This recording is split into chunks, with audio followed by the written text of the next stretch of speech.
Preasfințite Părinte, Preasfințite Părinte, domnule primar, doamnelor și domnilor, sunt foarte onorat să fiu invitatul dumneavoastră în seara asta. Vă mulțumesc și dumneavoastră care v-ați luat timpul și oboseala să veniți aici și să umpeți sala.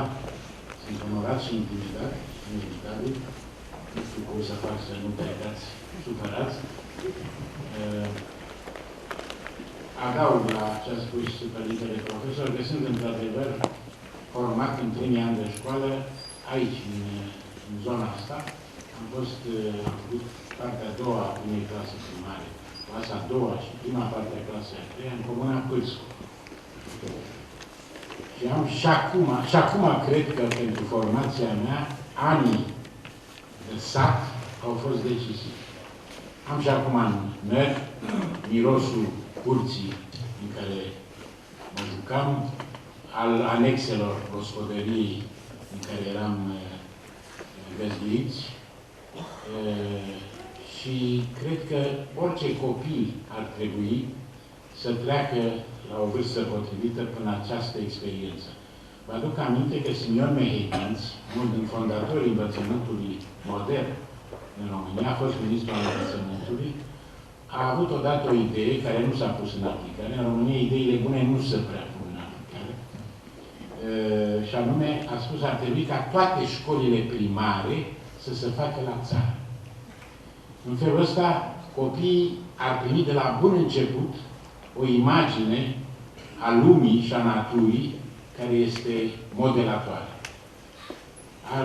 Începând de la detalii, ar vedea ce diferențe între rață și gâscă, între capră și oaie, ceea ce la oraș n-ajung să afle nici la bătrânețe. Ar vedea cum arată ciclurile naturii într-un loc în care nu sunt intervenții din alte zone asupra acestor cicluri. Eu am și acum aminte jocurile din sat. Am și o diplomă de campion la țurcă, nu știu dacă generațiile mai noi știu ce înseamnă asta. Era un joc pasional, care jucam în recreație cu colegii mei. A fost o perioadă fericită a vieții mele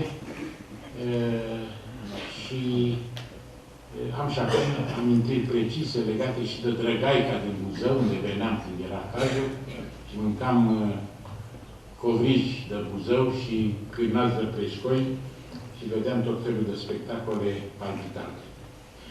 Acum, ca să viu la titlul conferinței, pe care Părintele Profesor l-a formulat în așa fel încât să mă simt oarecum flatat, a luat o bucată din titlul cărții mele despre parabolele lui Iisus, Adevărul ca poveste, și ar vrea să încep cu o explicație legată chiar de asta. Pentru că am avut unele dificultăți după ce cartea a apărut. Mi-au spus unii prieteni, unii din ei teologi, că există un echivoc în acest titlu, fiindcă în limba română, când spui poveste, te gândești mai la o invenție, la o fantasmagorie.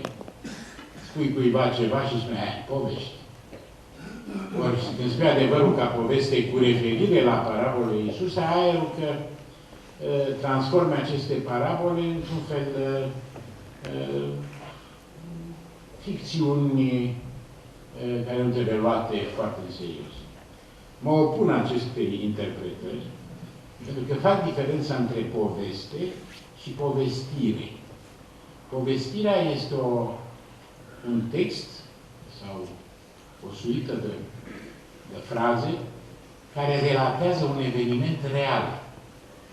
Povestești ceva care s-a petrecut în timpul istoric. Asta e o povestire.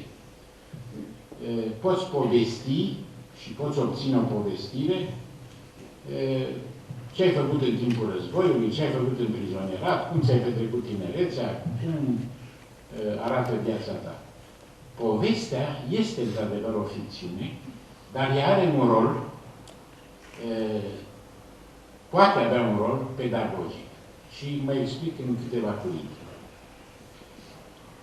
Sunt întrebări la care răspunsurile sunt simple și clare. Dacă vă întreb cât de departe e gara din Buzău de aici, oricare dintre dumneavoastră poate să-mi dea un răspuns ferm. Dacă întreb în ce constă legea gravitației, toți cei care au trecut în liceu știu să spun. Dacă întreb ce înseamnă aproapele tău, sau care sunt limitele cumințeniei, până unde e bună cumințenia și când, eventual, devine rea. La asta nu se mai poate răspunde așa, prompt și geometric. Atunci, în multe culturi, la asemenea întrebări, s-a găsit soluția poveștii. Adică cel întrebat spune, uite, ca să înțelegi, hai să spun o poveste. Și urmează o ficțiune care să-i gândită în așa fel încât să fie lămuritoare. Asta se practică în Orientul depărtat, în budismul zen. Asta s-a practicat în iudaitatea hasidică din Europa răsăriteană. Se practică masiv în Pateric. Și se practică fundamental și fondator în Noul Testament atunci când Iisus Hristos spune parabole. Se practică și în Vechiul Testament. Diferența este că în Vechiul Testament lucrurile se întâmplau așa. Dacă era un text dificil, învățătorul, rabinul, spunea, n-ai înțeles? Bine, hai să spun o poveste și hai să înțelegi. Iisus procedează mai curând invers. Crezi că ai înțeles? El lasă că-ți spune o poveste și ai să vezi că ai înțeles greșit, că n-ai înțeles decât o bucățică. Și mi-am permis să analizez multe din parabolele lui Iisus din această perspectivă. Deci, când spun adevărul ca poveste, nu vă gândiți la o fantasmagorie, la o formă de a mă îndepărta de realitate, ci la efortul meu de a clarifica lucruri care altfel sunt greu de clarificat într-un fel strict logic. Narațiunea e uneori mai precisă și mai expresivă decât logică. Acum, subiectul. Tineretul modern. Greu subiect.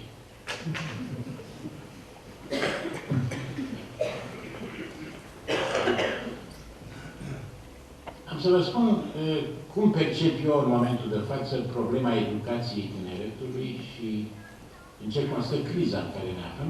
Cred că ne aflăm într-o criză.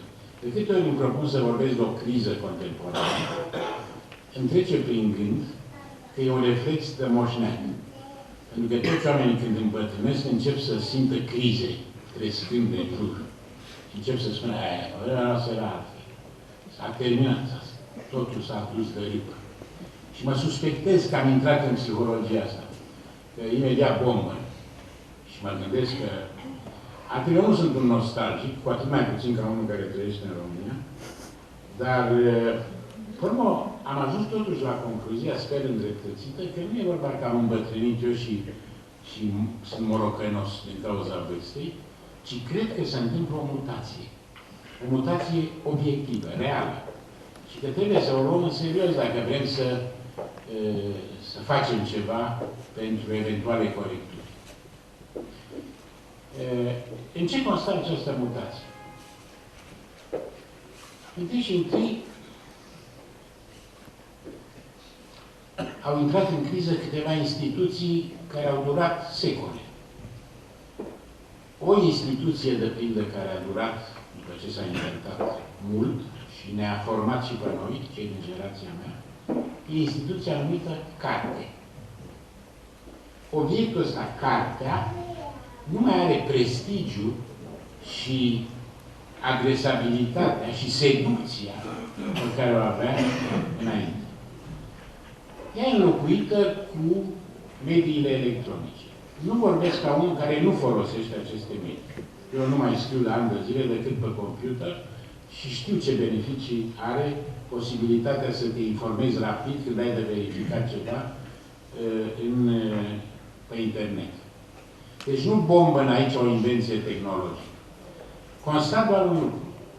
Că a apărut un alt tip de a citi. E una să citești ceva pe ecranul unui computer și una e să citești ceva când ai în mână o carte. Asta am simțit prima oară când am scris prima oară pe computer. Pentru că când scriu cu creionul pe hârtie, mi se pare evident că scriu un text care mi-aparține. Mi-am dat seama când am scris primul text pe computer că am un sentiment vag și inconfortabil că textul e al lui, nu al meu. Adică Scula are o autoritate tehnică măcar, pe care eu nu o pot controla. De altfel, mă provoacă tot timpul. Ba dispare, ba apare, ba mă induce în eroare și așa mai departe. Însă altceva e important în raportul carte, mediile electronice. Când vrei să afli ceva pe internet, te duci pe Google și apeși cu un buton și afli. A dispărut ceva în acest gest. A dispărut căutarea. Nu cauți tu, caută mașina. E o mașină de căutare.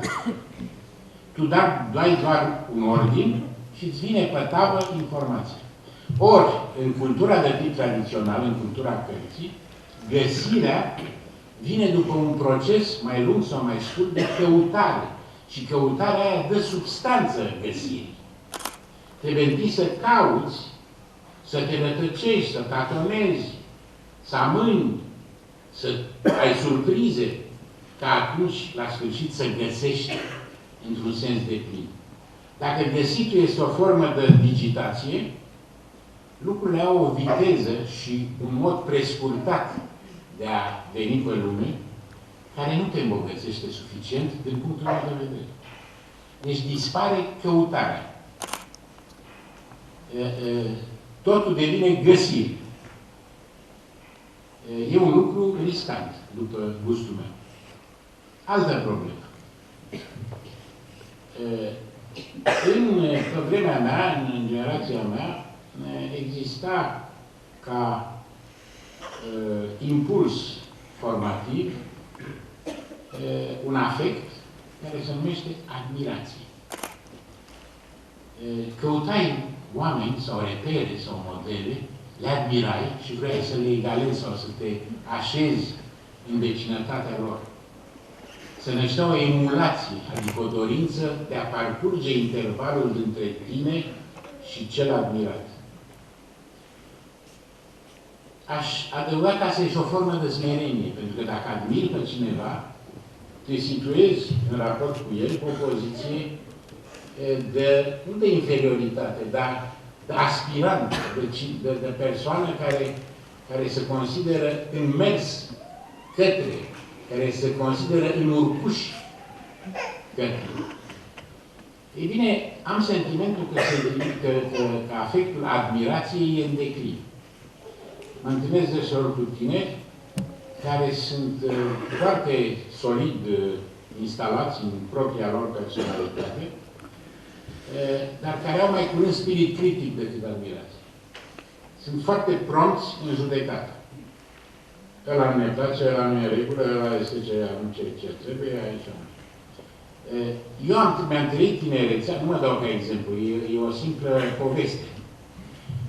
Mi-am trăit tinerețea căutând să mă agăț de niște liniști pe care am zis în lucruri și pe care vreau să-i cunosc. Așa m-am dus și l-am găsit pe Noica, pe paleologul, pe Nicu Steinhardt, pe mulți alții, pe Benedict Ruș. Domnul care dea de mine îmi spunea, parcă faci insectar. Tot umble așa, ce vrei cu atâtea? Oprește. Nu puteam să mă opresc, fiindcă aveam nevoie, era și o determinare istorică, fiindcă în anii 50, când m-am format eu, modelele erau antebelii. Și acolo căutam, fiindcă în jur nu prea aveam. Deși, dacă mi-aduc bine aminte, profesorii de liceu pe care am avut în anii 50-60 aveau nivel universitar. În vreme ce profesorii universitari de atunci, abia dacă aveau un nivel de liceu. În urmare, sunt pentru admirație. Există un filozof german mai puțin cunoscut în secolul XIX, Franz von Baader, care a spus asta. Este esențial în evoluția unui tânăr capacitatea, facultatea de a admira. De a nu începe cu un nu, de a nu începe cu distanța față de toți ceilalți, de a începe cu o aderență la un model. Asta te stimulează, te organizează, îți dă un traseu de parcurs. îți dă un conținut căutării despre care vorbeam noi. Știi ce cauți. Știți vorba celebră, nu mai căuta dacă nu mai fi găsit. E o modificare a ceea ce am spus la început, când eu spuneam, trebuie să nu găsești imediat, trebuie să cauți. Pe de altă parte, când cauți, trebuie să ai niște repere. Altfel te rătăcești. Mai departe, e vorba de cum arată liceul nostru. Cunoașteți cu toții dezbaterea, avem sau nu nevoie în gimnaziu de educație religioasă. Am spus-o și am scris-o neîncetat, avem foarte multă nevoie. Argumentele contra sunt fie de tipul, hai să fim serioși, la ce-ți trebuie chestiile astea în viață? Păi, eu mă mărturisesc de pildă că cu nimic din ce am învățat la chimie în liceu nu m-am folosit prea mult în viața mea ulterioară. Dar mă bucur că am făcut chimie și că am idee despre ce e vorba acolo. Și că nu o să spun niciodată, cum a spus săracul Adrian Severin când l-am întrebat, ce părere aveți că apa are două molecule de hidrogen și una de oxigen? Și a răspuns, nici nu mă mire cu guvernul ăsta. Ai făcut ceva.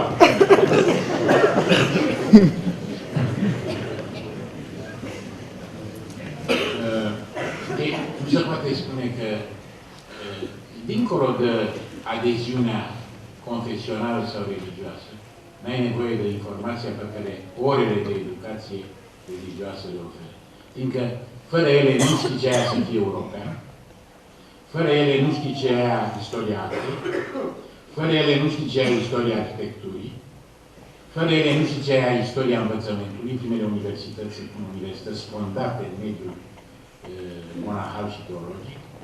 Deci nu știi nimic despre ceea ce constituie portretul tău solid și stabil, indiferent ce se întâmplă azi cu acest portret.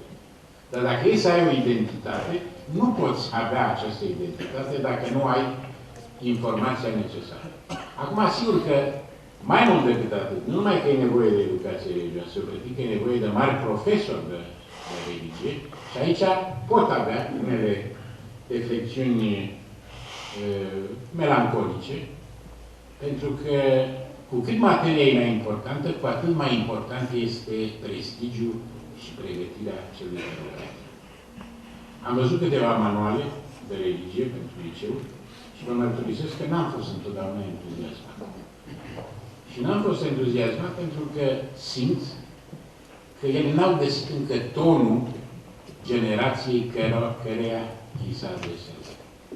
Nu poți să mai faci la ora asta, cu tinerii despre care am vorbit deja câte ceva, un tip de text care era valabil acum 60 de ani sau acum 80 de ani. Există, și lucrul ăsta l-am perceput, să mă ierte curioșii și cucernicii părinți dacă fac greșeli și să-mi acorde din principiu iertarea lor.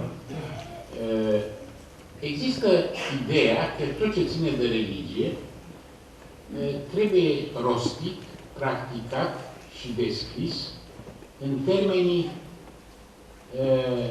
Părintele Steinhardt a observat asta, în termenii unei elocvențe pios, dulci. Uneori și la televiziune, văd câte un părinte vorbind la Trinita sau la alte posturi, parcă sunt toți creați după un calapod din care n-ai voie să ieși. Este un fel ca și cum pietatea e o formă, e ca o criză de sciatică.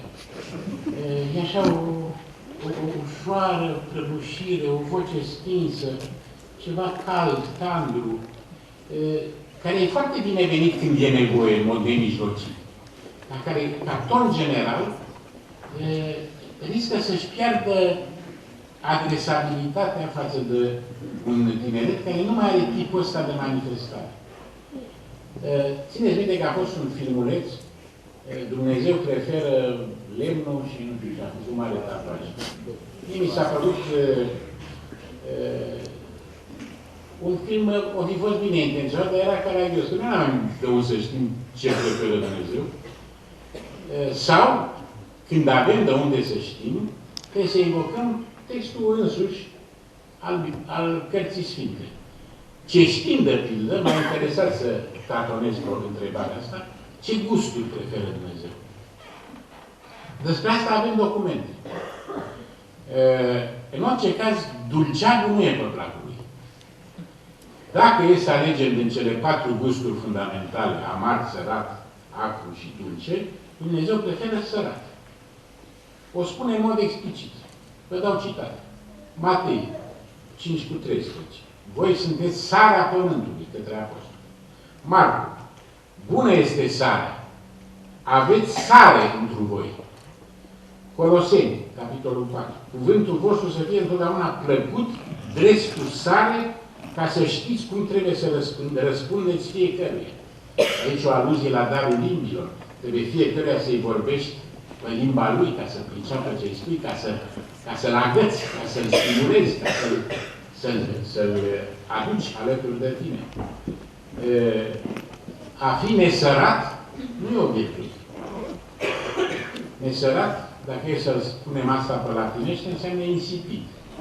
De altfel, vă aduc aminte că cuvântul înțelepciune vine de la un cuvânt latinesc, sapientia, care e legat de sapor, gust. Un om înțelept e cineva care are gust. Nu care are bun gust neapărat, deci nu e rău nici ăla, ci care are gust bun. Care îți vine să-l deguști. Vorbele lui sunt plăcute la degustare.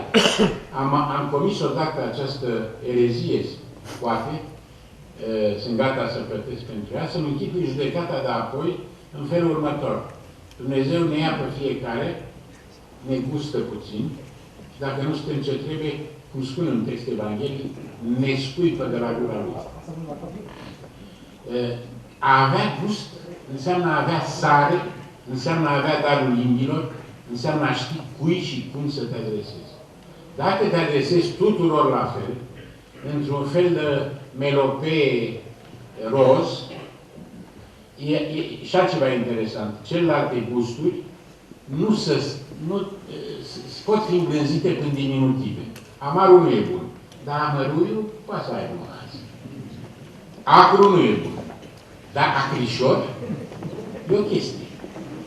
Și până când la dulce nu merge chestia.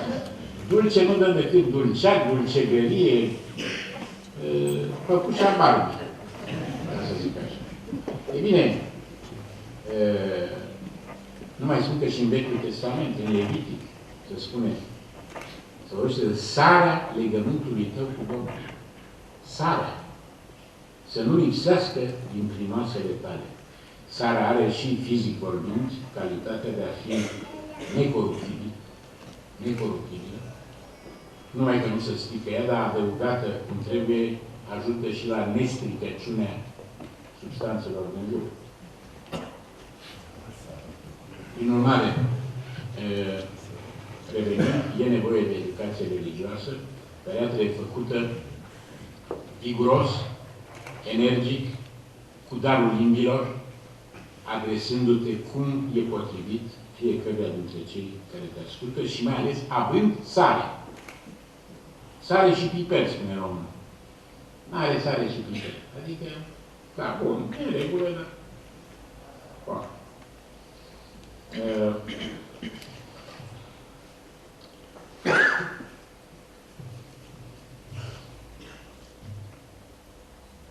O altă problemă pe care mă izbesc când constat cum are loc formația celor, încă o paranteză, nu pot să nu pomenesc și de virtutea umorului, care nu trebuie să visească nici în învățământul religios și nici în practica duhovnicească. Spun asta ca unul care am avut norocul să întâlnesc mari monahi cu un extraordinar umor. Și mi-am dat seama că am ce învăța de la ei, pentru că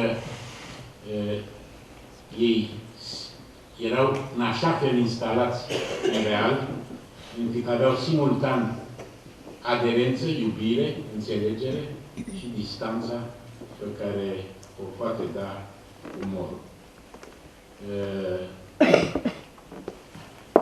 pentru ilustrare sunt gata să amintesc 2-3 experiențe personale și câteva pasaje din Patelic, care e un text plin de umor. Am avut șansa, cum vă spuneam, să-l întâlnesc pe Părintele Ilie Cleopa. Și eram cu mai mulți prieteni și cineva l-a întrebat: Părinte, când ați fost în pustie, 10 ani, singur, în pădure, ceea ce a fost cazul, l-ați întâlnit vreodată pe diavol? Și Părintele Cleopa a spus: dragii mei, când ești la oraș, diavolul vine sub forma unei cărți, a unui prieten, a unei femei. Când ești în pădure, vine personal. Ăsta e un răspuns de om care nu umblă cu formule gata făcute, care nu umblă cu o dogmatică de buzunar, ci care trăiește tot ce spune și care înțelege să-ți transmită ce trăiește în așa fel încât să ciulești urechi, să fie atent. Trebuie să spun că reușea acest lucru la predică Părintele Galeriu, de la Biserica Silvestru. Reușea să te facă să ciulești urechi. E foarte important. Nu mai vorbesc de Părintele Steinhardt, care însă avea un exercițiu anterior vocației lui monahal.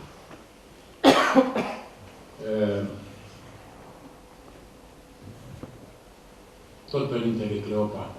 Au fost de el un grup de scriitori. I-a dus săracul Ion Alexandru să vadă și eu un călugăr adevărat. Și s-au spus ei și Părinte, spuneți-mi un cuvânt de folos, spuneți-mi. Părintele Cleopa, care avea și un talent actoricesc anume, era un moldovean plin de haruri în privința asta și de retorică persuasivă. Dar, dragii mei, ce să vă spun? Sunt dumneavoastră mai multe ca mine. Ce să vă pot spune eu? Părinte, uite, spuneți-mi ceva despre singurătate. Eu să vă spun de dumneavoastră ca poeți, ca artiști, știți mai bine ca mine ce este singurătate. E bine, uitați, haideți să facem altceva. Dumneavoastră sunteți de la oraș. Aici, la Sihăstria, după cum vedeți, cerul se vede cu 180 de grade. Dumneavoastră nu vedeți la orașul ăsta. Hai să vă arăt constelații. Și a început să le arăt. Uite, aia e Ursa Mare, aia este Ursa Mică, acolo este Orion. Și aici Ion Alexandru a intervenit. A spus: Părinte, iertați-mă, de ce îi spuneți Orion? Noi, la țară, țăranul nostru, nu îi spune așa, îi spune Tronul lui Dumnezeu. Adică plus, Părintele Cleopa, cum știți, era de la țară, avea 4 clase primare. Nu putea să-l învețe cineva cum e cu țăranul. Părintele Cleopa a tăcut puțin și a spus: da? Noi îi spunem Orion.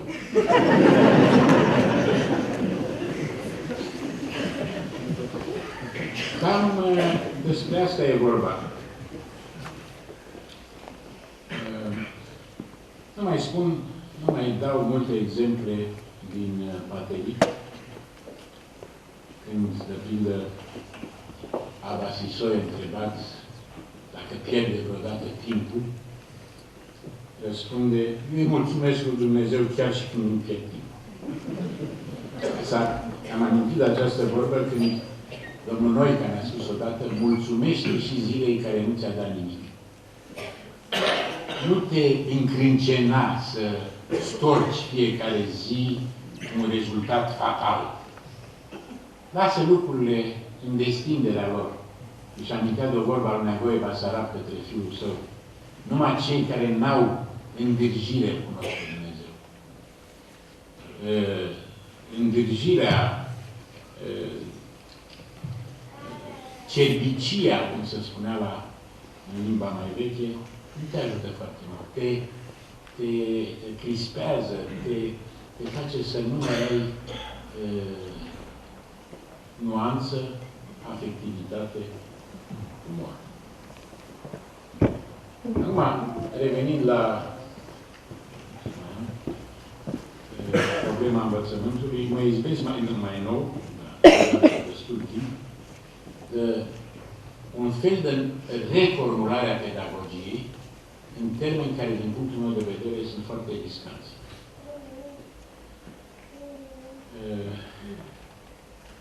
A apărut, din ce în ce mai apăsat, am văzut că sunt și politicieni de-ai noștri de alți care susțin această tendință,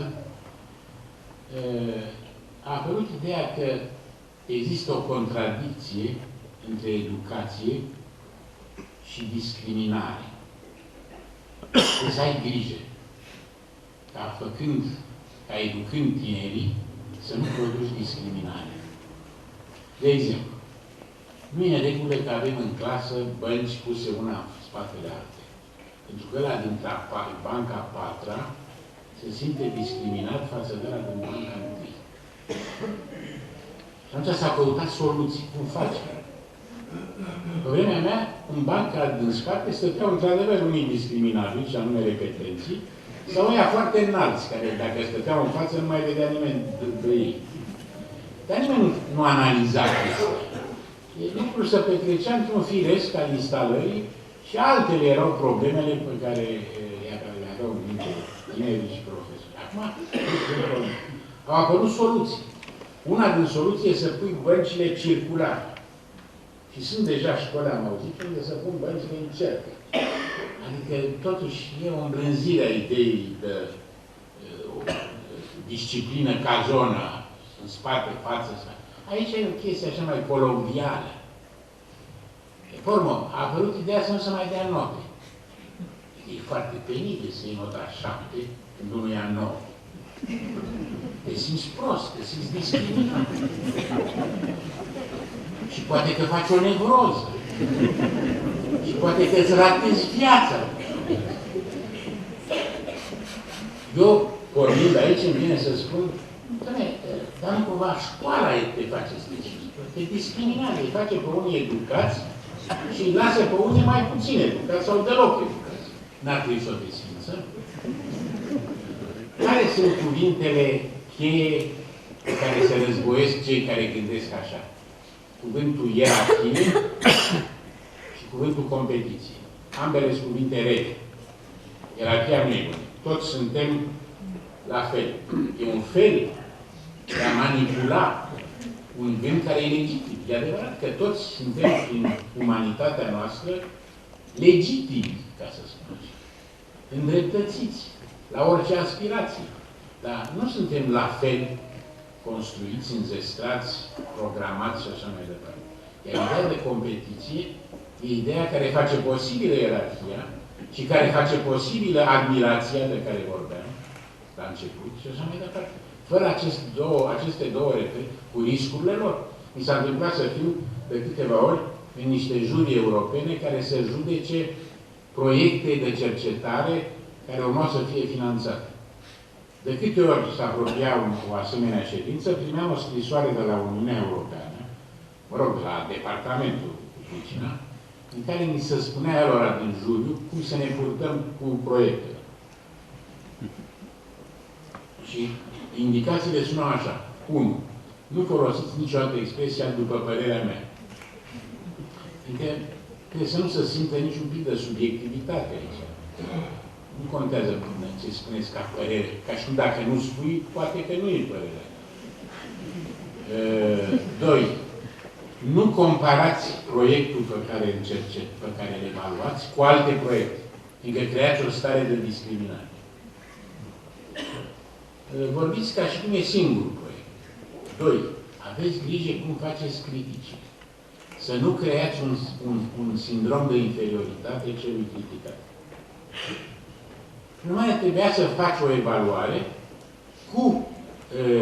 cu condiția să nu evaluezi nimic. Și să ai grijă să nu cumva să-l bagi în balamut pe ăla pe care l-ai evaluat. Acest tip de gândire politically corect este un tip de gândire care socotește că umanitatea e făcută din alienați, din debili. Dacă n-ai grijă, intră toți în depresie.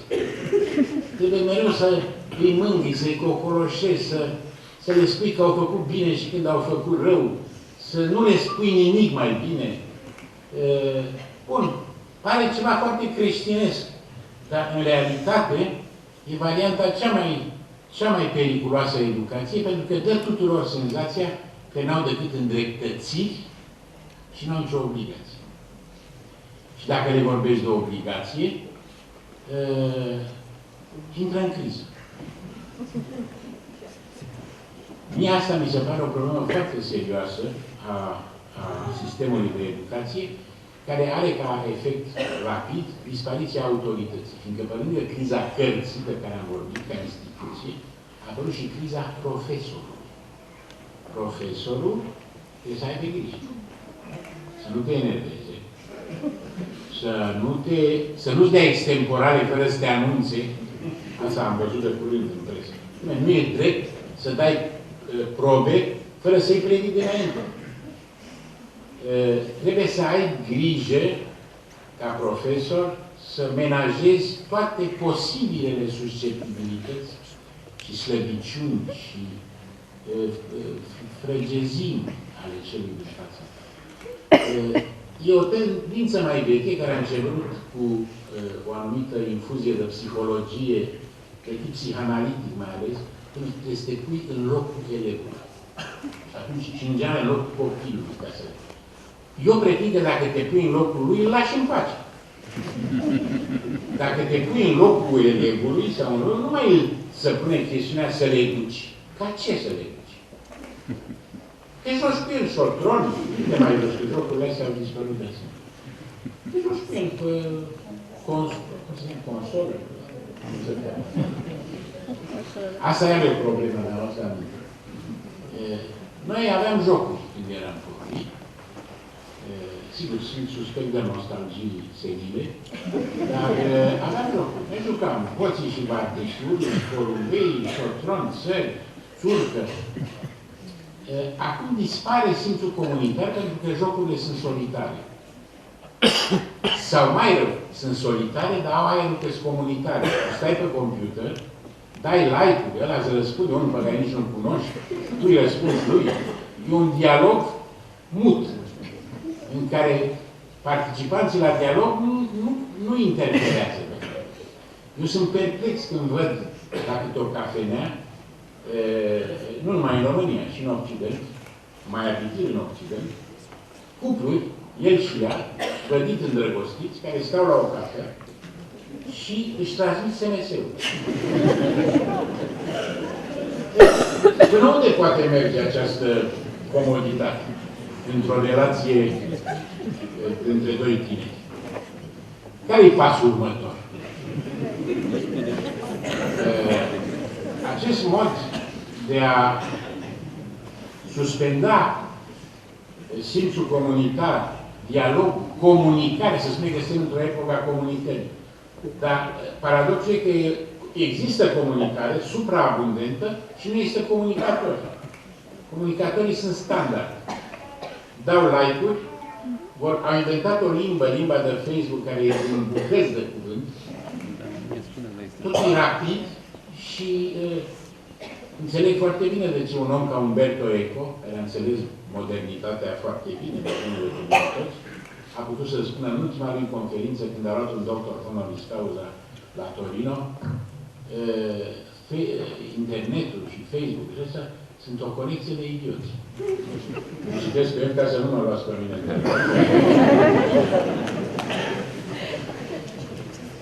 Eu văd la articole mele, eu scriu articole și mai urmează forumul.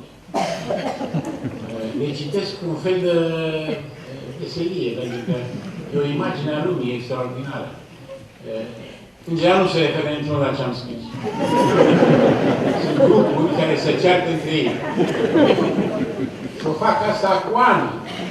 Îi simt cum așteaptă să-mi apară textul, ca de dedesubtul lui să înceapă războiul între ei. Cu mine se poartă, pe mine mă evacuează rapid.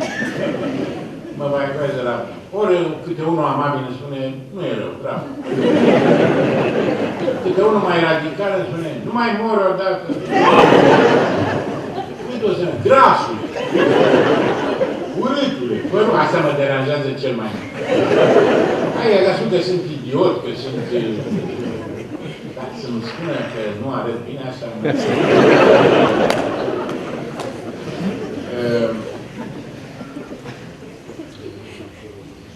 Mai e și o chestiune stilistică la mijloc, dar aici e chestie de gust și poate într-adevăr e chestie de bombăneală târzie. Sunt chinuit să văd că se generalizează un anumit tip de portret, fizic vorbit. O anumită coafură, o anumită îmbrăcăminte, un anumit fel de a vorbi, de a merge, de a pronunța cuvintele. Se generalizează. Asta e ceva ciudat, paradoxal. Pentru că, pe de o parte, fiecare tânăr vrea să fie altfel decât toți ceilalți și, pe de altă parte, intră foarte ușor într-un fel de decor comun. Eu nu mai deosebesc. Văd grupuri de tineri care par să fie unul singur multiplicat. Cu aceeași tunsoare, cu același fel de a merge, cu același fel de a formula. Și chestia asta mă tulbură, fiindcă am senzația că o generație care vrea originalitate, tocmai, și prestanță individuală și distinție individuală, se comportă ca și cum, de fapt, ceea ce îi dă satisfacție e un fel de masificare. Nu știu, toți își fac la un moment dat tatuaje. Toți își fac la un moment dat același tip de haine. Există și, bun, asta e o chestie veche.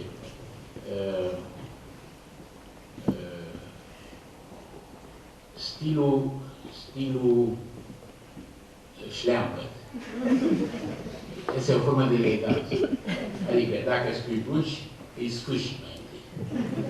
Ce arăți cu asta? Arăți că tu nu ești cu bogătași. Tu ești cu cercetorii, cu ăștia, cu ăsta. E o ideologie aici. Sfâșierea blugului e o ideologie. Nu e o chestie de modă. Știți că blugii s-au născut ca uniformă de lucru, de muncă. Munca a devenit un ornament. A devenit pretextul unei ținute de gală. În anumite și eu pot. Nu m-am gândit încă să îi tai sau să dar această ispiță a șleampătului, care e ideologică, face și ea parte din portretul unui anumit fel de a înțelege generații. Nu mai vorbesc de modificările anatomice care se practică. Eu sunt perplex, eu văd în fiecare seară, fără să insist, dar văd în fiecare seară tinere domnișoare care își umblă la buze, la fese și la alte părți ale corpului, îmbunătățindu-le. Cel mai spectaculos mi se par buzele. Că, în mod bătit, nu le mai ajută să vorbească. Nu mai pot nici să râdă, nici să vorbească normal. E un efort muscular care le complică viața. Nu înțelegi, de fapt, îți pui și întrebarea legitimă la orice bărbat obișnuit, cum se abordează o asemenea instalare.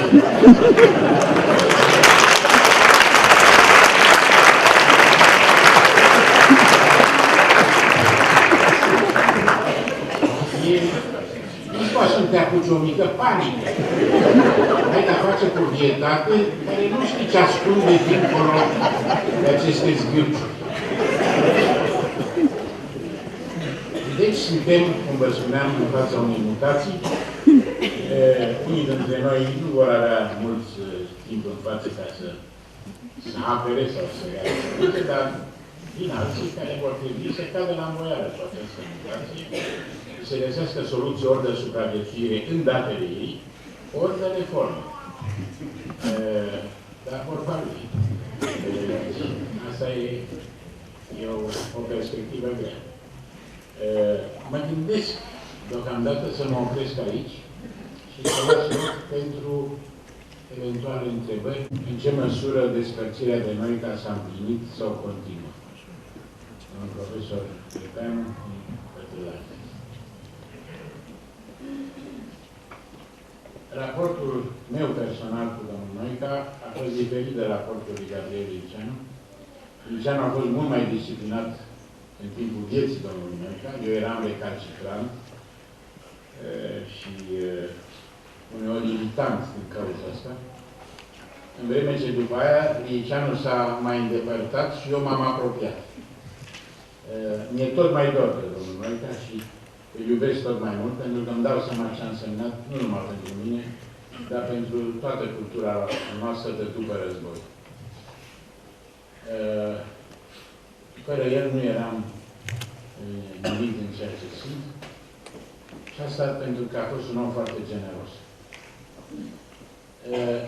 Am fost adeseori întrebat, mai ales în asemenea medii, care era raportarea lui la religie și cum a marcat pe mine dialogul cu el pe teme religioase. Pot să spun de la început că Noica nu era ceea ce se numește un creștin practicant, nu avea ca axă, ca dominantă a discursului lui, dominanta religioasă. Însă, unul, trăia ca un monah, trăia într-o chilie de confort 3 ONT la Păltimiș, care în timpul iernii obținea 11 grade maxim ca încălzire, mânca la cantina forestieră și se simțea foarte bine. N-avea niciun fel de apetituri discutabile. S-a amuzat mai curând că uneori veneau să-l viziteze unii și alții din toată țara și ca tot românul mai aduceau câte o sticlă de frică, câte un cozonac. La început a fost șocat. A zis, dragă, știi că vin la dentist. După un timp însă, dacă venea unul cu mâinile goale, spune că nu mai adus nimic. Era foarte... Și mai ales a spus un lucru. Mi-a spus, felul meu de a mă forma a fost ca din tot ce am citit să fac o versiune a mea. Am citit Hegel și am dat o versiune a mea, filozofiei lui Hegel. Și a scris o carte povestit despre om, tema fenomenologiei. Am citit Platon, am dat o formă a mea, filozofiei lui Platon. Ei, am citit Evanghelia și n-am putut să dau o formă a mea. Am fost înfrânt. Asta e o mărturisire care spune foarte mult despre un om care a trebuit făcea paradă. De altfel se vedea destul de des și prin el și noi cu înaltul Antonie Pămădeală, fiindcă era la schitul din Păltimiș. Mi-aduc chiar aminte că a căpătat odată, a venit trist de la o asemenea întâlnire, care era tot obicei cordială, pentru că i-a cerut înaltului Antonie să îl îngroape, dacă e posibil, lângă schitul de la Păltimiș, unde este îngropat. Și înaltul Antonie i-a spus, canonic, domnule, că nu prea merge, pentru că ca să te îngropi lângă un schit, trebuie să fii călugări. Dacă vă călugăriți, există o șansă. Domnule, că a venit și mi-a spus, dragă, sunt foarte trist, mi-a cerut să intru în partid.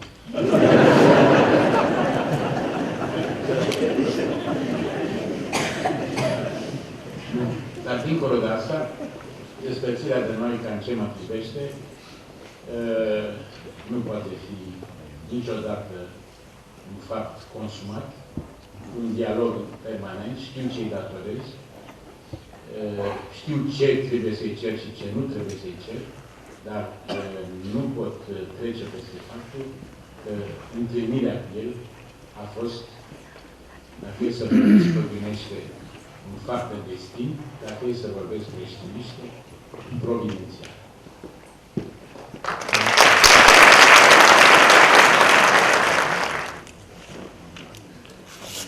Să iau cu una care vădit nu e politică, domnul Peneș, expresia fericiți cei săraci cu bucuri. Ce înseamnă? Cel care mă întreabă recunoaște că a dat peste două explicații, dar mai vrea o întărire în partea mea. Am explicat într-adevăr că această expresie face parte din multele expresii din Evanghelie care sunt, după părerea mea, înțelese superficial. Pentru că toți cei care sunt la propriu sărași cu Duhul, cred că aici o încurajare. Nu despre așa ceva e bun. Lasă că Această expresie nu apare în toate Evangheliile. La Luca, cred, apare doar fericiți cei săraci, punct. Dar și cei săraci cu Duhul are un sens limpede din punctul meu de vedere. E vorba de cei care, chiar dacă sunt bogați fizic, materialmente, rămân în Duh săraci. Fericiți cei pe care averea, avuția, nu-i falsifică. Nu le deformează simplitatea interioară. Asta înseamnă fericiți cei săraci cu Duh. Sunt fericiți cei care de pildă sunt săraci la propriu și visează numai bogății, sunt la fel de păcătoși ca cei care au bogății și cred că au tot ce le trebuie. În urmare, a fi sărac cu Duhul e la fel de virtuos cu a fi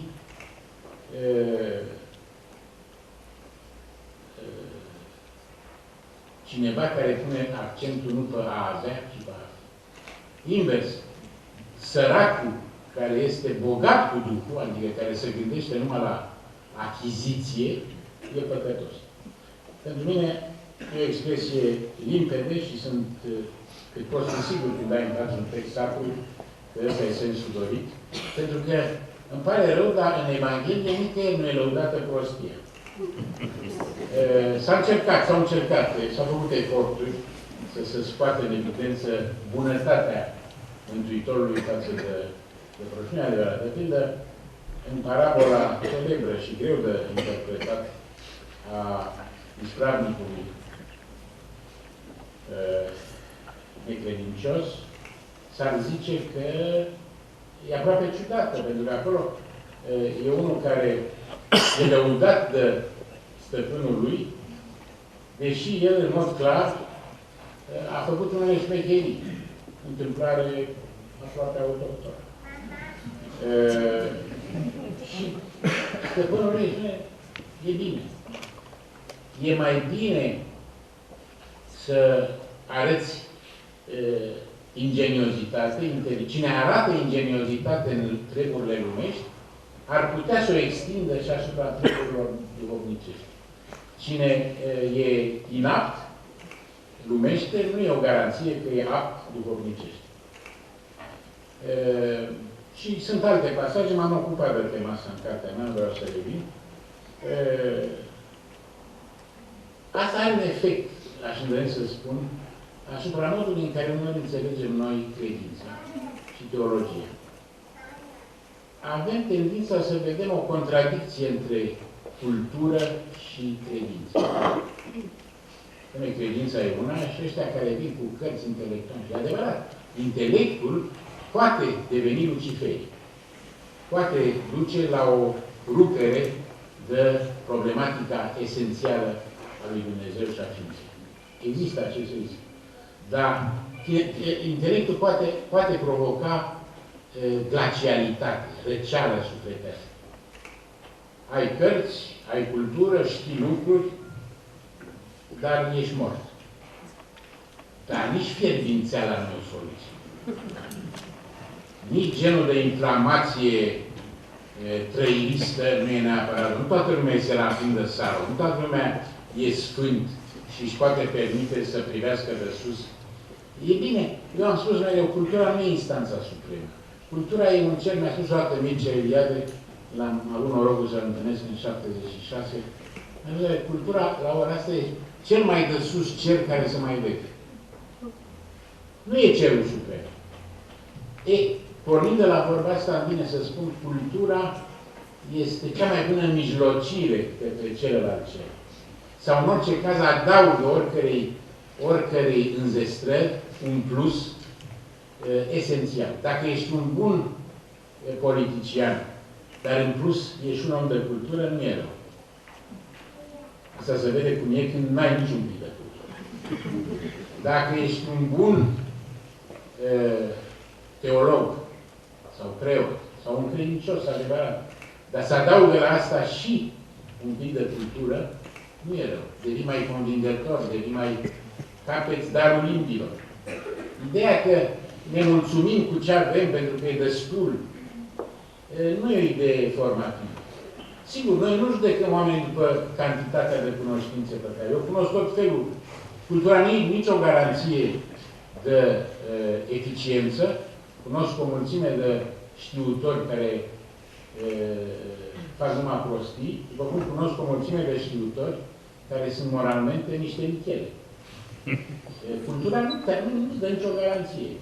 Dar dacă o ai și o practici în mod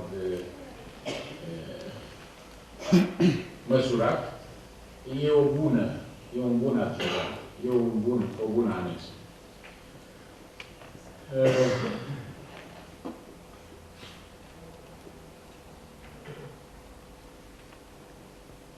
Vă rog să ne explicați conceptul de corectitudine politică.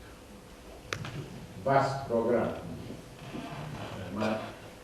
Sau știți că din punctul meu de vedere, este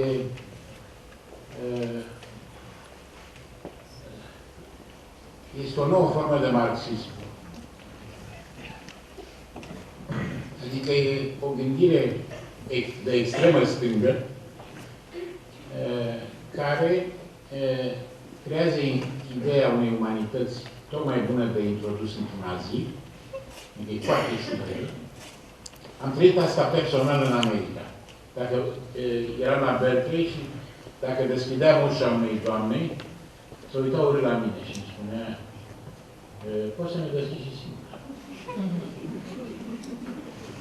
La un dat nu mai știi cum e bine. Dacă nu i-o deschizi, tare n-ai învățat că trebuie să treacă între. E un criteriu care provoacă derută. Am asistat la un doctorat la Berkeley, în care un prieten, care e profesor acolo, încă, de filozofie stoică, o lăuda pe doctoranda lui și, între alte laude profesionale, el era de origine britanic, a spus această frază convențională pentru bărbați când e vorba de o doamnă. Și pe lângă ce solidă profesional este și o doamnă fermecătoare. Era să-l dea afară din catedră. Fiindcă era o afirmație sexistă care o instrumentaliza pe doctorandă în postura de simplu partener erotic. În urmare, e un tip de regulă care te încurcă. Când sunt de acord cu politically correctness este când mă izbesc, mai ales în estul Europei, de tot felul de mărlănii. Și spune, mai bine politically correctness decât tipul ăsta de brosolănie țanțoșă pe care o trăiesc uneori în organizații aici. Dar, încet această ideologie s-a transformat într-o teroare. Trebuie să ai grijă la fiecare lucru pe care îl scoți pe gură, la fiecare gest, orice spui și orice faci, poate fi citit ca o agresiune, ca o discriminare, ca o lipsă de umanitate.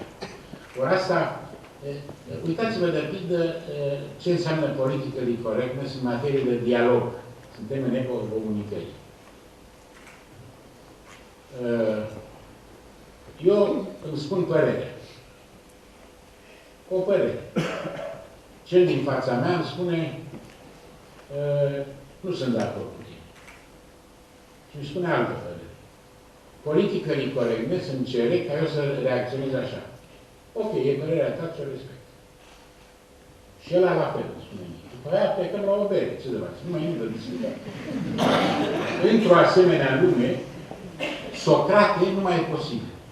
Toate dialogurile lui Platon se construiesc pe următoarea situație. Socrate întreabă pe unul, tu ce crezi de chestia cu care? Și ăla îi spune de obicei o prostie. Atunci Socrate încearcă să-l ajute să depășească acest prim nivel de ignoranță spudulă. Dacă Socrate era politically corect, Socrate spunea, ok, n-am nicio problemă, e dreptul tău. În felul ăsta nu l-am mai făcut nici pe Socrate, nici pe Platon. În general, dialogul, dacă nu este un schimb de păreri după poziții, să nu-l strângi de cât părere, să nu-i dai la cap, să nu te superi pe el, să-i dai voie să existe.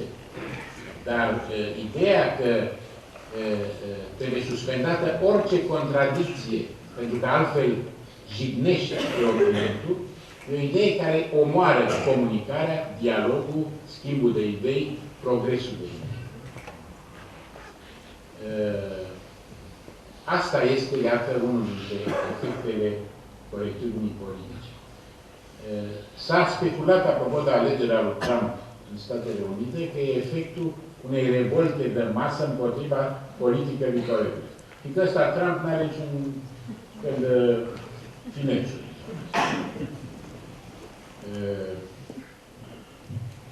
Spune ceea ce toți gândesc, dar nu vrem să spună, din cauza politicii corecte. Și atunci l-am ales. Și o să iasă, o să vedem. Eu, unul, sunt mereu mirat că în dita mai Statele Unite ale Americii n-a reușit să aducă pe scenă pentru alegerile prezidențiale decât două personaje de tipul Hillary și cu Trump. Niciunul nu mă convinge și mi se pare incredibil. O țară atât de importantă, de puternică, de democratică, nu poate pune în joc, într-o împrejurare atât de importantă, decât aceste două personaje, în realitate, de mâna a doua. Dar asta e altă problemă. Nu pot epuiza problema corectitudinii politice, poate că sunt excesiv, dar eu cred că este un principiu castrator în toate domeniile. Și nu-mi plac ideologiile castratoare, pentru că până la 40 ceva de ani am trăit într-o asemenea ideologie.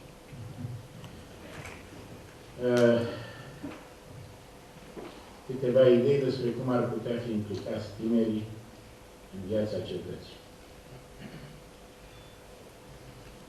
Întâi trebuie să vrea să se implice și pe urmă trebuie să fie bruți. Pentru că eu cunosc oameni de toate vârstele, dar și tineri, care ar vrea să se implice,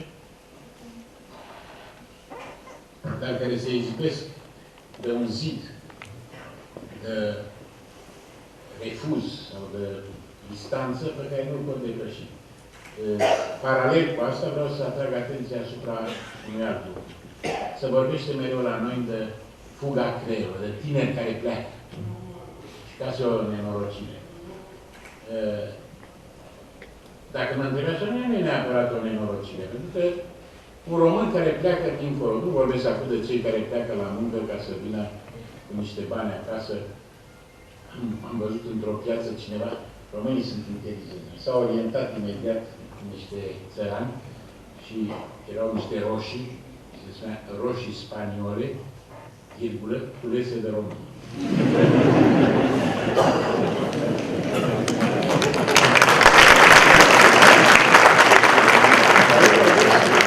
Vorbesc de tine care pleacă și studiază în străinătate. Unii obțin și o poziție foarte bună. Sau sunt medici care obțin poziții foarte bune. Păi dacă Brâncuș nu pleca în România, nu l-aveam pe Brâncuș. La fel Mircea Eliade, la fel Eugen Ionescu, la fel Cioran, mureau cu pușterii pe aici. Grav nu e că pleacă unii. Grav e că unii, mai mulți decât ne imaginăm, se întorc. Și când se întorc, nu-i primește nimeni. Deci, nu e vorba numai de brain drain, cum se spune, de risipirea creierului. E vorba de brain waste, pierdere. Ăștia vin cu calificări. Am avut alaltări la institutul pe care l-am fondat, un institut de burse de cercetare, un tânăr care a avut o comunicare despre filozofia arabă medievală. Știa araba, ebraica, greaca, latina, franceza, engleza, germană, italiană și a publicat pe tema asta o comparație între filozofia iudaică medievală, Moses Maimonides, și filozofia arabă, arabii. Teza lui la Sorbona a fost publicată de o mare editură franceză, cu o prefață de cel mai mare arabist din lume de la ora asta, domnul Remi Brag, în care spune: a fost o încântare să lucrez cu acest tânăr. Dar altfel am mai avut vreo 3 studenți în România. Formidabil! Ce bine știu franțuzești, ce carte știu, ce harnici sunt, ce competență, ce finețe. Asta o spune cel mai mare arabist din lume. Este un doctorand al lui. Cartea este formidabilă. Știți, tânărul ăsta s-a întors în România. Știți cu ce se ocupă? E funcționar la Consiliul Județean Bistrița Năsăuți. Asta numesc eu pierderea creierii. Ăsta vrea să fie profesor universitar. Și știi, să târește. Mai știu unul care a stat 12 ani în India. Știe perfect sanscrită, știe perfect hindi. A scris lucruri esențiale despre Mircea Eliade. S-a întors în România. Moare de foame. Stă la mama lui, la Zalău, și trăiește în puștințan. Nu are loc nicăieri. Astea sunt drame. Închid paranteza ca să vedeți. E păcat dacă tineri care sunt capabili și doritori să se implice, nu-și găsesc locul. Sau tinerii care își găsesc locul nu sunt ăia care cu adevărat au perspective să facă cu adevărat ceva. Nu vreau să intru în politică în niciun fel, am comentarii, aș avea comentarii despre unii tineri pe care i-am văzut pe scenă pe curând. Eu doresc foarte mult succes, dar am emoții în legătură cu succesul lor. Bun, dacă era în locul meu aici domnul Liceanu, ar fi spus întâi să meargă la vot. Trebuie mers la vot. Cei care nu merg la vot, asta e prima implicare. Are dreptate. Eu am scris un articol care se numea, că era o pledoarie pentru votul obligatoriu. Am dus într-o țară ca a noastră, trebuie să te oblige să te duci. Chiar dacă tu ai o opțiune în minte, pierdem timp, că tot aia este. Sau mai rău, oricine ar ieși, tot aia e. Dar pot să înțeleg că cineva nu se duce, nu pentru că nu are opțiune, nu pentru că e leneș, ci pentru că, și aici mă izbesc de o chestie care mă face vinovat la capitolul politică de corectnism, poate ajunge la concluzia că democrația nu e chiar în regulă. Dovadă e că, uite, să alege Trump, să aleg atâția. Știți, sunt două vorbe cele ale lui Churchill.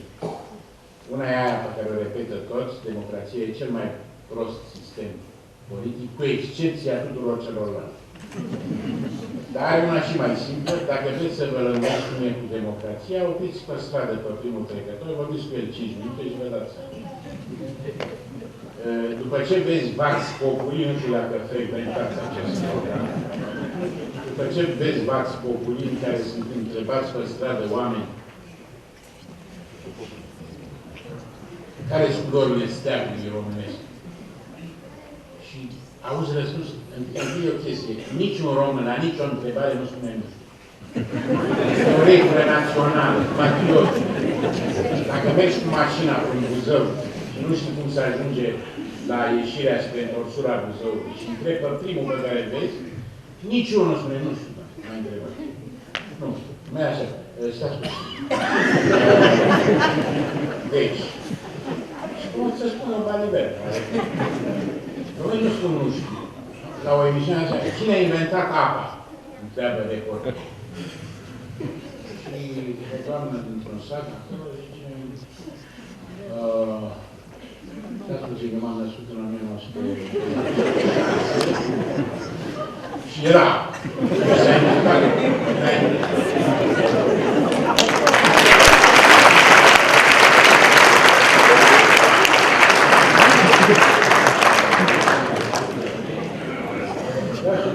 Gândul la asemenea răspunsuri, am motive să spun că noi pot conta indefinit fără un exercițiu democratic cu rezultate coerente. Ca să fiu în temă, a fost și o întrebare cine a scris Biblia. Nu știu dacă a fost acest. Răspunsul prompt a fost Mihai Eminescu. Unul mai fin a adăugat, l-a ajutat puțin și eu cred. Altul a spus și să scrie Popa. Și Și reporterul ce? Cum de aici în sală? A, nu, ăsta nu e ce trebuie.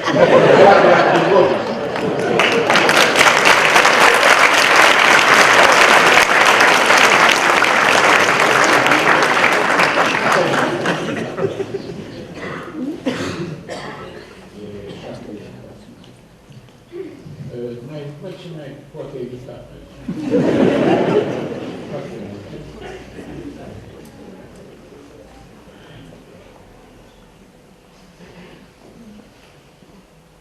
Cred că sistemul de învățământ s-a îmbunătățit la am modelul celor din afară, nu știu că și afară s-a cam la aceleași criterii, s-a relaxat, s-a devenit principial. Nu cred că acolo modelul e greu de identificat în momentul de azi și până la nivel de bun simț, dacă nu mă înșel. Credeți că mediul online îi poate educa pe copii? O să vedem. Important este să avem o proprie opinie. Foarte important, cu condiția să nu facem din asta o temă de viață. Eu sunt ăla care are propria opinie. Trebuie să mai schimbă opinia din timp în timp.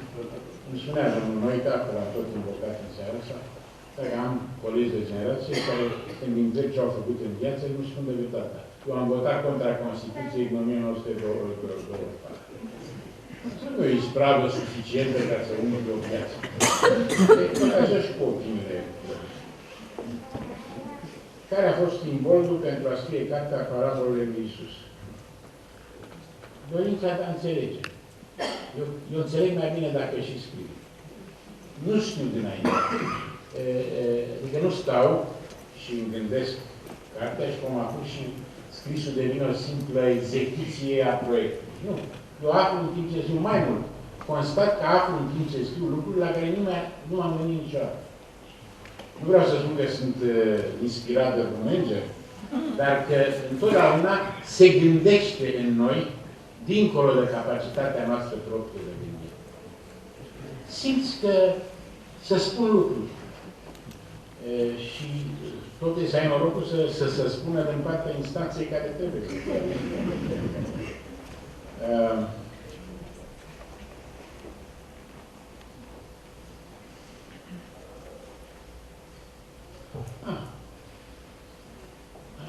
Mai sunt și astea?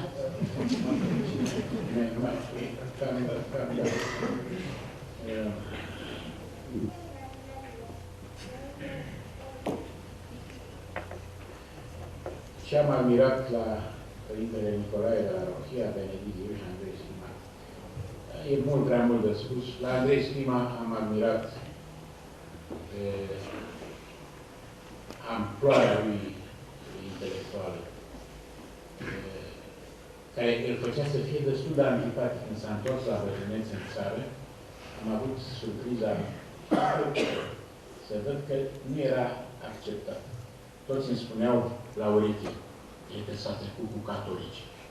Pentru că există medii la noi în care a fi citit, a fi bine plasat în discurs, a avea informație, a ști și puțină astrofizică, și puțină filozofie, și puțin, e semn că te-ai dat cu catolicii sau cu masonii.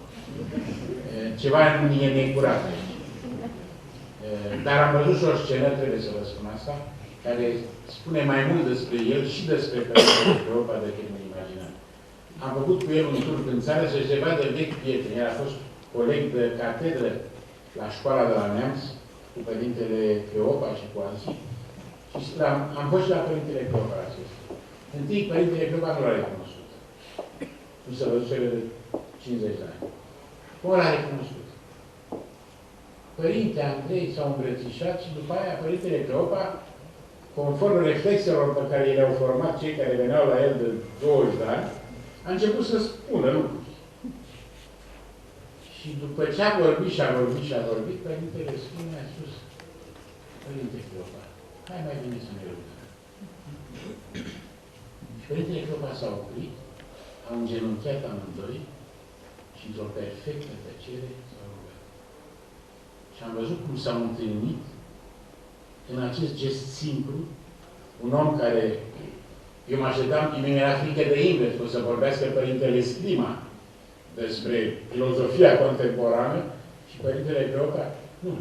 A fost la început invers și urmă s-au întâlnit în tăcerea unei rugăciuni după 50 de ani, care a fost pentru amândoi mult mai vie și mai importantă decât restul. Părintele Nicolae Steinhardt l-am cunoscut înainte să devină călugă. Și era un om de lume, un om simpatic, un om foarte cultivat. Revin mereu la tema asta, e bine să fii și cultivat. Am de la el și o amintire premonahală, care sper să nu vă smintească. Eram la Bran, la o casă a scriitorilor, și el, la o masă de prânz, îmi spune: dragă, dacă cumva scap vreodată în Occident, că nu era clar, îți recomand să bei o chestie. Gin and tonic. O băutură extraordinară. Am ținut minte și prima oară când am ieșit în Occident, am închinat un pahar de gin and tonic cu părintele, în amintirea Părintelui Nicolae. Și de altfel, acum pot să fac și o indiscreție. Când s-a instalat prea fericitul Părinte Patriarh, fiindcă îl știam de înainte, nu ne-am mai văzut între timp, mi-a făcut onoarea să mă invite la o cină și a spus: o să vă dau o băutură extraordinară și foarte sănătoasă. E făcută din plante. Acum, toate băuturile, în general, tăriesc cam de plante, nu sunt în bol. Și mi-a dat un pahar de gin gol, dat ca țuică. E mai bun gin tonic. Dar m-am mirat că un om care a stat în în Occident nu-l întâlnise pe Nicolae Steinhardt ca să-i spună că ginul trebuie cu puțină apă tonică sau ceva, să le conduci. Părintele Nicolae Steinhardt era un mare iubitor de literatură și de artă. Venea la toate expozițiile din București și după ce era călugă, când îi plăcea o lucrare, o pupa. Odată mi-aduc aminte la o expoziție unde era și pictură și sculptură. Era pictură pe pereți și o sculptură de lemn în mijloc, o siluetă așezată la orizontală, și el tot sărind să vadă mai bine picturile și cuvânturile, a căzut peste sculptura de lemn și a rupt-o. Numai că n-a început să plângă că a făcut o asemenea nenorocire și un asemenea dezastru. Era un om extrem de viu, extrem de participativ și ce să spun, o întâlnire minunată. Părintele Benedict, i-am povestit pe drum părintelui profesor, mi-a rămas în minte printre altele și cu faptul că orice spunea, dar absolut orice spunea, începea cu cuvântul cred că. Mi se pare foarte important. Nu spunea, uite așa sau asta e așa. Cred că aici lucrurile trebuie. Această rezervă, această prudență, această smerenie mi-a rămas în minte ca fiind o axă de comportament extraordinar.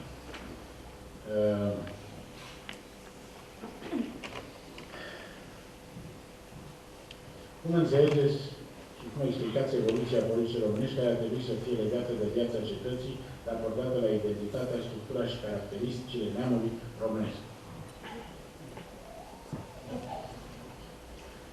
Problema asta e foarte delicată. Sigur că nu poți să faci politică într-o țară decât pentru poporul pentru care faci politica cu pricina. Și eu am, și poate că cu asta încheiem, ca să nu... Sunt întrebări dramatice. Care ar putea fi rezolvarea conflictului dintre generații? Părinți, copii. Sunt mama a 3 copii. Nu există rețetă. Bunătatea inimii. Nu pot să spun mai mult.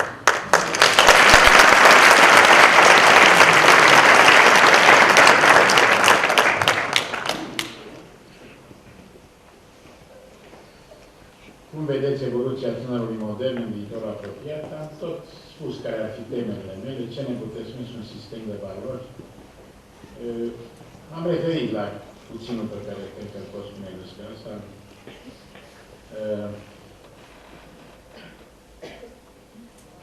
Așa cu neamul românesc. Dar vreau să spun 2 cuvinte despre patriotism.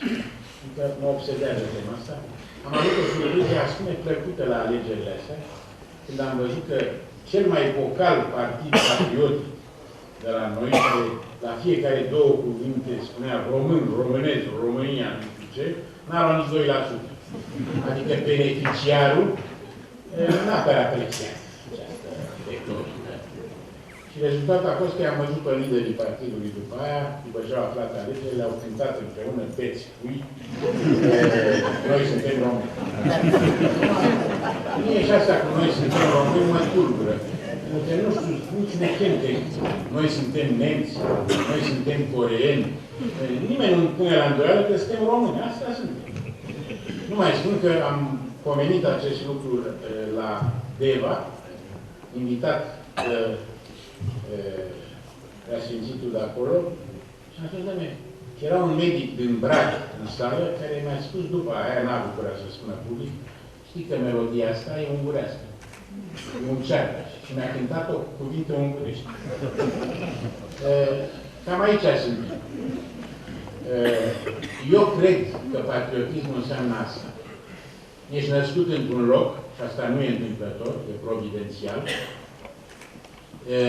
ești dator să onorezi această opțiune providențială, să nu-ți faci de râs locul, țara, neamul, dimpotrivă să faci tot ce poți ca să-i faci bine, dar ideea să fii mândru, mi se pare o divagație. Te-a întrebat cineva ce vrei să fii? Te-ai născut român, fiindcă ai avut vreo 5 variante și ai pus legea.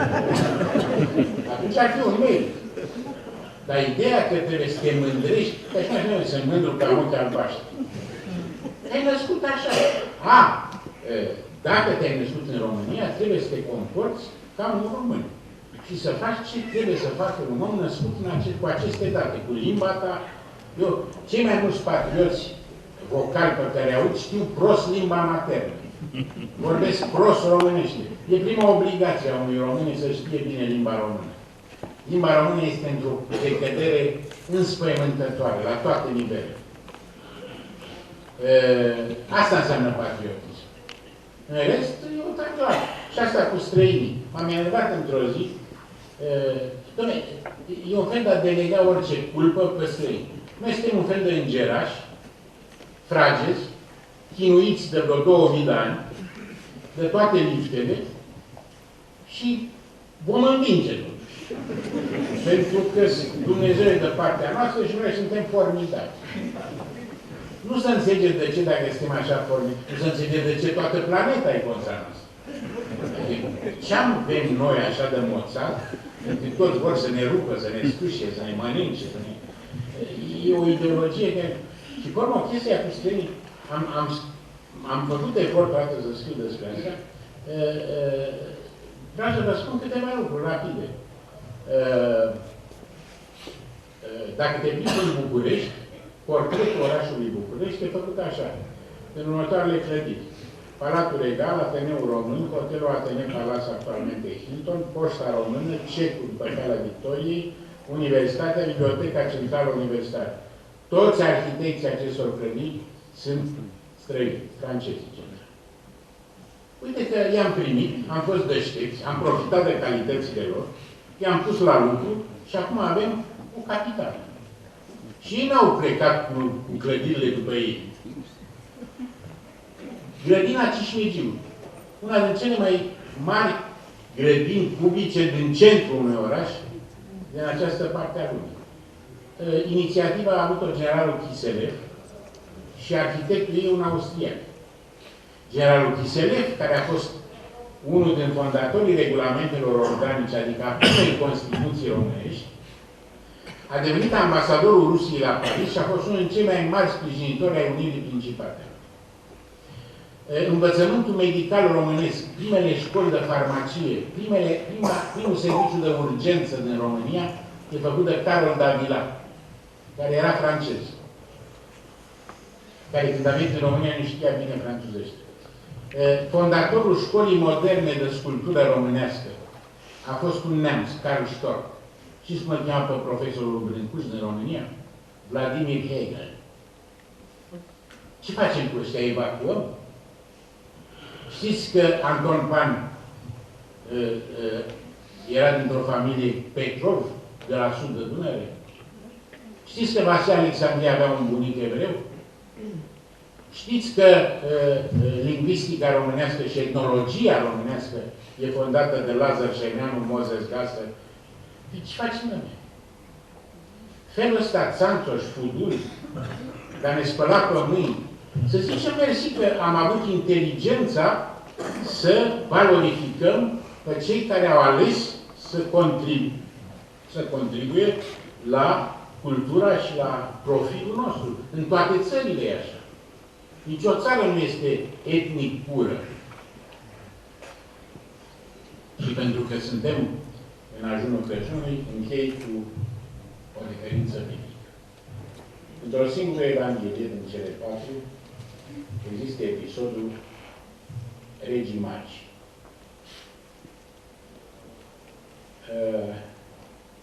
Am reflectat de curând la acest episod și m-a frapat ceva. Magii de la răsărit nu sunt iudei.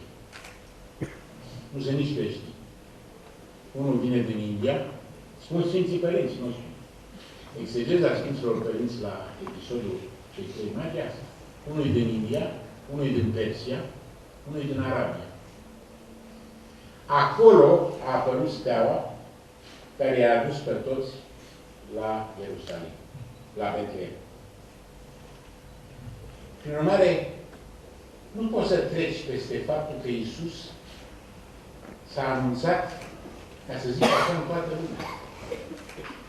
Și unii au preluat această bună veste și au adus-o la locul unde avea să se împlinească. Și cred că chiar prea fericitul Daniel spune la un moment dat, face observația asta foarte bună, acolo în Betlehem s-au unit două instanțe. Peștera, în care s-a născut Iisus, și cerul stelelor care au adus magii la locul fricii. Cu alte cuvinte, lumina și taina. Dar e semnificativ faptul că această auroră a creștinismului pare să privească întregul univers. Nu e o chestie, nu cum spunea Petrache Țuța, Dumnezeu să ierte, dacă totuși trebuie să ne fie clar că Iisus nu s-a născut la Focșani. Prin urmare, trebuie să ținem cont, cum spunea Sfântul Vasile cel Mare, odată ce Logosul s-a întrupat, toată lumea e echidistată. Toți suntem la aceeași distanță. Asta nu înseamnă, atențiune, că trebuie să mergem pe 7 cărări. Puțină yoga, puțin ortodoxie, un pic de... Nu, te mergi pe un singur drum, nu există în rest decât o trambureală. Și fiecare trebuie să meargă pe drumul pe care s-a născut. Restul sunt fandosete. De altă parte, și invocă Părintele Scrima din nou, mea dragă, adevărata deschidere creștină e deschiderea celui care știe că este bine așezat în centru. O deschidere centrată. Dacă e o deschidere fără repere, e brambureală, e sincretism. Dar dacă ai un reper, atunci poți să-ți permiți să fii deschis, fiindcă nu ești pus în pericol. Iar dacă nu ești deschis, înseamnă că în adâncul tău n-ai centru. Te temi. Chestiunea e foarte complicată, dar tot Părintele Scrima spunea, în fond, ceea ce mi se cere este, conform cărții sacre, să nu rămânem fiecare în Egiptul propriu. Există exodul, asta e deschiderea, care înseamnă să ții minte experiența prin care ai trecut, dar să nu rămâi arestat, încuiat în micul tău confort. Lumea implică și lumea celor 30 nași.